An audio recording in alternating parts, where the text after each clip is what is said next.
حضرت بشر آفی رحمت اللہ علیہ سے سارا زمانہ پیار کرتا تھا. بغداد کا ایک تاجر کہتا ہے مجھے نہیں بابا اچھا لگتا تھا. ہمارا اپنا اپنا ذہن ہے نا, ہم کہتے ہیں میں نے جدھر ساری دنیا جا رہی ہے وہاں نہیں جانا.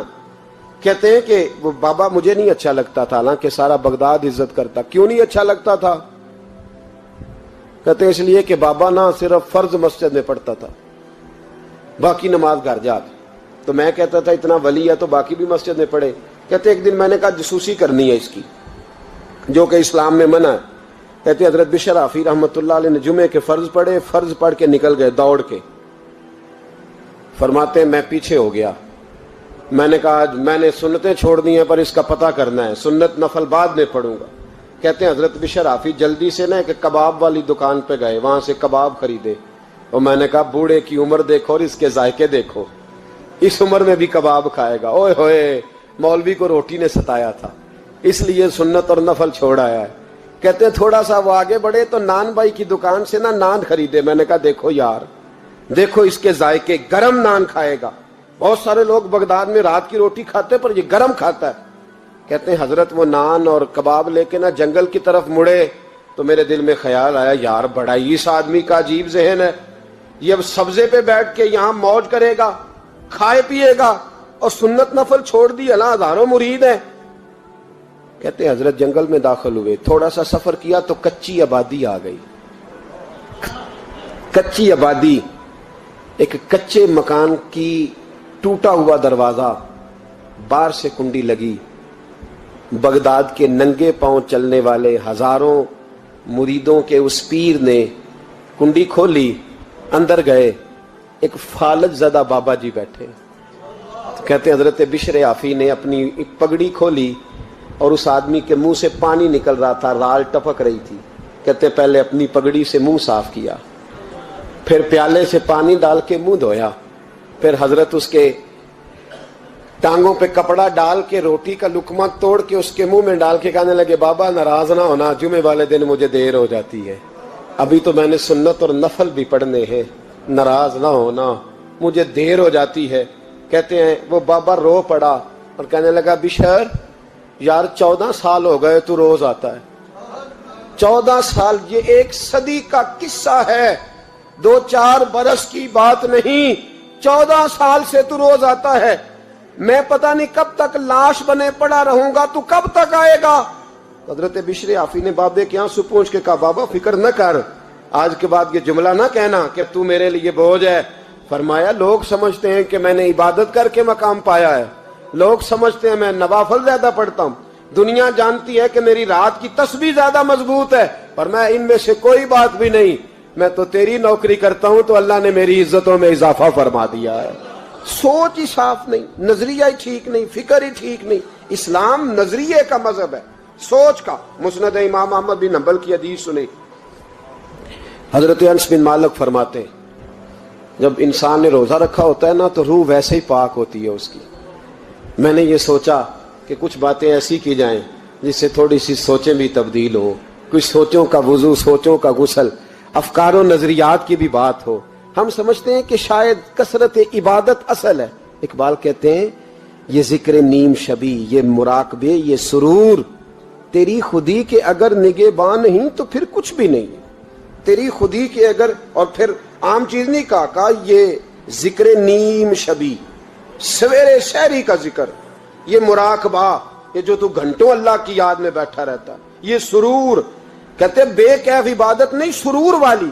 یہ ذکر نیم شبی, یہ مراقبے, یہ سرور, تیری خودی کے اگر نگہباں نہیں, اگر تیرے نظریے کو نہیں بدل سکے, تیری سوچ نہیں بدل سکے, تیرا ایمان مضبوط نہیں کر سکے, تیری خودی کے اگر نگہباں نہیں تو پھر کچھ بھی نہیں. اور خرد نے کہہ بھی دیا لا الہ الا اللہ تو کیا حاصل, دل و نگاہ, دل و نگاہ, دل و نگاہ اگر مسلمان نہیں تو پھر کچھ بھی نہیں. دل و نگاہ. اقبال کہتے ہیں ایک دل کا کلمہ پڑھ, دوسرا نظر کا کلمہ پڑھ, ان پہ پابندی لگا.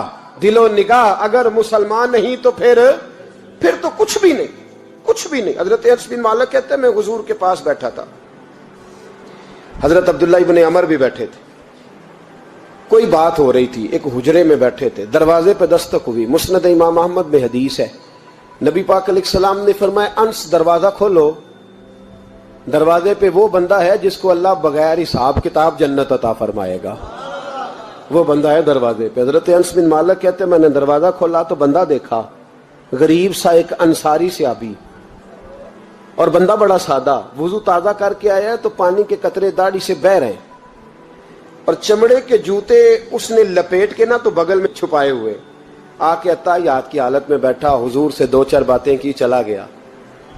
ہم اس کا رنگ دیکھتے رہے اور مصطفیٰ کا کرم دیکھتے رہے۔ اس کو حضور نے جنتی کہا ہے۔ کہتے ہیں اگلے دن اسی ٹائم اسی وقت ہم حضور کے پاس بیٹھے تھے، پھر دروازے پہ دستک ہوئی، حضور نے فرمایا دروازہ کھولو، دروازے پہ وہ بندہ ہے جسے اللہ بغیر حساب کتاب جنت عطا فرمائے گا، بغیر حساب۔ کہتے ہیں دروازہ کھولا، اور جیسے ہی میری نظر پڑی، بندہ بھی وہی ہے جو کل آیا تھا، اور انداز بھی وہی ہے جو کل تھا، اسی طرح پانی کے قطرے، اسی طرح جوتے بغل میں، السلام علیکم، کل حضور فلاں بات کی تفصیل پوچھنی مجھ سے رہ گئی تھی، غلطی ہوگی، دوبارہ آیا ہو۔ اس نے اپنی گفتگو کی، چند جملوں میں بات سمیٹی، چلا گیا۔ فرماتے ہیں اتفاق کی بات کہ دن تیسرا، بندے بھی ہم دونوں، میں اور عبداللہ ابن عمر۔ حضرت انس بن مالک کہتے ہیں دونوں بیٹھے تھے، سیم ٹائم سیم ڈے۔ پھر دستک ہوئی، حضور نے فرمایا دروازہ کھولو، اور مسکرا کے فرمایا دروازے پہ وہ بندہ ہے جسے اللہ بغیر حساب کتاب جنت عطا فرمائے گا۔ کہتے ہیں کھل اٹھے ہمارے چہرے، باہر گئے، دستک ہوئی تھی، دروازہ کھولا۔ فرماتے مجھے یقین تھا وہی ہوگا جو 2 دن پہلے آیا تھا، اور میرے یقین کے مطابق ہی کام ہوا، وہی بندہ تھا جو کل بھی تھا، جو پرسوں بھی تھا، حالت اور کیفیت اور انداز بھی وہی تھا۔ پانی کے قطرے بہ رہے ہیں، اور اس شخص نے جوتے بغل میں دبائے ہوئے خدمت میں حاضر ہوا، بیٹھ گیا، بات چیت کی، چلا گیا۔ حضرت انس بن مالک کہتے ہیں تھوڑی دیر ہوئی تو حضور بھی تشریف لے گئے۔ حضرت عبداللہ ابن عمر مجھے کہنے لگے یار ویسے کتنے اس کے نصیب ہیں، کتنے نصیب ہیں، کوئی آیا لے کے چلا گیا، کوئی آیا لے کے چلا گیا، کوئی عمر بھر بھی نہ پا سکا، میرے مولا تجھ سے گلا نہیں۔ یہ تو اپنا اپنا نصیب ہے، یہ تو اپنا اپنا، اور نہ کسی کے حال پہ طنز کر، نہ کسی کے غم کا مذاق اڑا، وہ جسے چاہے جیسے نواز دے، یہ مزاج لطف رسول ہے صلی اللہ تعالی علیہ وسلم۔ کہتے ہیں ہم لوگ گفتگو کرنے لگے، عبداللہ ابن عمر مجھ سے کہنے لگے یار ویسے پتہ کرنا چاہیے یہ کون سا عمل کرتا ہے، پتہ کرنا، جیسے ہم نہیں پتہ کرتے کہ یہ بندہ بڑا چمک گیا، پتہ کرو کون سا کاروبار کرتا ہے، ذرا اس کی جاسوسی تو کرو۔ اور بندے بھی بڑے سمجھدار ہیں، وہ سائیڈ بزنس نہیں بتاتے، وہ کہتے ہیں وہ جو میرا علیحدہ ہے وہ نہیں بتانا، کہیں یہ نہ شروع کر لے۔ حالانکہ انسان کے پاس جو خوبی، جو اللہ نے اسے دولت دینی ہوتی ہے، وہ اپنا اپنا نصیب ہوتا ہے، وہ گھر میں بیٹھے بھی اللہ عطا کر دیتا۔ وہ کہتے ہیں کہ پتہ کرو کیا عمل کرتا ہے، تو حضرت عبداللہ ابن عمر کہتے ہیں میں اس کے پیچھے ہو گیا، اس سے سلام لی، تو میں نے کہا مجھے 2-3 دن کے لیے مہمان بنا لو گے، مان نہ مان میں تیرا مہمان، 2-3 دن کے لیے مہمان بنا لو گے؟ تو کہتے ہیں مجھ سے کہنے لگا کوئی گھر میں جھگڑا ہو گیا، کیونکہ پڑوس میں تو تمہارا، قریب ہی تو تمہارا گھر ہے، میرے مہمان بننے ہو، کچھ جھگڑا ہے؟ تو میں نے کہا چلو ایسے ہی سمجھ لو، پر مجھے مہمان بنا لو۔ کہتے ہیں میں 3 دن اور 3 راتیں اس شخص کے ساتھ رہا، وہ کتنا صدقہ کرتا ہے میں نوٹ کرتا رہا، نماز کتنی پڑھتا ہے، اس کا کیا، میں چاہتا تھا کہ وہ عمل مجھے ملے جس کی برکت سے مصطفیٰ نے اسے 3 مرتبہ جنتی فرمایا ہے، تاکہ وہ کیفیات مجھے بھی ملیں۔ حضرت عبداللہ ابن عمر کہتے ہیں کہ میں نے کوئی خاص چیز نہیں دیکھی، وہ عشاء پڑھتا تو فجر تک بستر پہ کروٹیں لیتا، اور میں الحمدللہ اٹھ کے تہجد بھی پڑھتا، نوافل بھی پڑھتا۔ کہتے ہیں وہ 1 سپارہ پڑھتا، میں 3 پڑھتا۔ فرماتے اس نے 3 دنوں میں کھجور بھی صدقہ نہیں دی، کہ کھجور بھی، اور میں نے بڑے بڑے غریبوں کی مدد کی۔ میں کہنے لگا کہ عمل تو میرا زیادہ ہے اس سے، پھر خوبی کیا ہے؟ خاص توجہ کرنا، اسلام اور دین کا جو فکری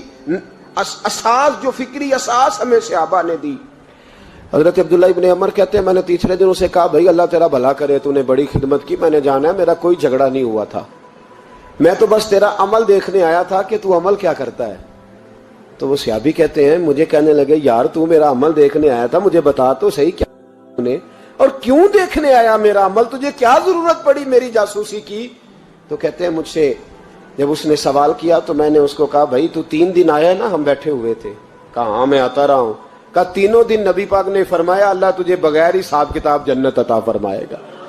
تو میں چاہتا تھا کہ میں ذرا جاسوسی کروں، ذرا دیکھوں، کھوج لگاؤں کون سا ایسا عمل ہے، آپ بھی ذرا دھیان دیجئے گا، کون سا ایسا عمل ہے، حالانکہ تو عشاء پڑھتا ہے اور اٹھ کے فجر پڑھتا ہے، میں تہجد بھی پڑھتا ہوں، تیرا سپارہ 1 ہے میرے 3 ہے، کون سا ایسا عمل ہے جس کے سبب تجھے جنت ملے گی؟ کہتے ہیں وہ صحابی کہنے لگے یار کوئی ایسا عمل نہیں، کوئی شے نہیں، میں اس قابل ہی نہیں، من آنم کے من دانم، جو میں ہوں مجھے پتا ہے۔ کہا پھر کوئی بات تو ہوگی، تیری مہربانی بتا دے، میں نے 3 دن 3 راتیں محنت کی ہیں، بتا دے۔ کہتے وہ کہنے لگے اگر تجھے بتاؤں نا تو پھر سن، میں جب رات کو سوتا ہوں تو اپنے دل پہ نظر ڈالتا ہوں، اور سویرے جب اٹھتا ہوں تو پھر اپنے دل پہ نظر ڈالتا ہوں، موبائل پہ نہیں، کنجی پہ نہیں کہ چابیاں کدھر ہیں، بٹوے پہ نہیں، میں رات کو سوتے ہوئے بھی اپنے دل پہ نظر ڈالتا ہوں، سویرے اٹھتے ہوئے بھی میں سب سے پہلے اپنے دل پہ نظر ڈالتا ہوں۔ فرماتے ہیں الحمدللہ میرے دل میں کسی کا حسد نہیں ہے، کسی کے بارے میں کوئی کینہ نہیں ہے، کوئی کسی کے بارے میں میل نہیں، میں اللہ کے ہر بندے کے بارے میں سوچ، نظریہ، فکر اچھی رکھتا ہوں۔ اور فرمایا میں تیرے بارے میں بھی عبداللہ یہی سوچتا ہوں کہ تو مجھ سے زیادہ نیک ہے۔ الحمدللہ اس وقت بھی میرا ذہن یہ ہے کہ انس بن مالک مجھ سے زیادہ پرہیزگار ہے، اس وقت بھی میری سوچ یہ ہے کہ محبوب کے سب صحابہ میں سب سے کمزور میں ہی ہوں۔ نبی عبداللہ ابن عمر کہتے ہیں میں نے اس کا ہاتھ چوما، میں نے کہا سمجھ آ گئی ہے، تیرا نظریہ، تیری سوچ پکی اور سچی مسلمان ہے، تو دل اور روح کا مسلمان ہے، تو نظر اور روح کا مسلمان ہے۔ یہ سبب ہے کہ اللہ کے رسول نے زمین پر چلتے ہوئے بھی تجھے 3 دفعہ جنت کی بشارت عطا فرمائی۔